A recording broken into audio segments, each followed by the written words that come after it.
மனிதன் தோன்றும் முன் மரம் தோன்றிற்று. மரம் நமக்கு அண்ணன், அண்ணனை பழிக்காதீர்கள். வெட்டி நட்டால் கிளை மரமாக வளரும், வெட்டி நட்டால் கரம் உடம்பாக மாறுமா? மாறாது. மரத்திற்கும் வழுக்கை விழும். எப்படி? இலைகள் எல்லாம் உதிரும், ஆனால் மறுபடியும் முளைக்கும். மனிதர்கள் நமக்கோ மயிர் உதிர்ந்தாலும் உயிர் பிரிந்தாலும் ஒன்றே என்று அறிக. மனிதனின் முதல் நண்பன் மரம், மரத்தின் முதல் எதிரி மனிதன். ஆயுதங்களை மனிதன் அதிகமாக பிரயோகித்தது மரங்களுக்கு எதிராகத்தான். மரங்கள் இல்லையேல் மண்ணின் மடியில் ஏதப்பா ஏறி.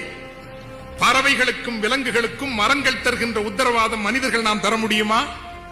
முடியாது. உண்ண கனி, ஒதுங்க நிழல், அடைய குடில், அடைக்க கதவு, தடவ தைலம், தாளிக்க எண்ணெய், உடலுக்கு மருந்து, உணர்வுக்கு விருந்து. மரம்தான் மரம்தான், எல்லாம் மரம்தான், மரம்தான் மரம்தான், மனிதன் மரம்தான்.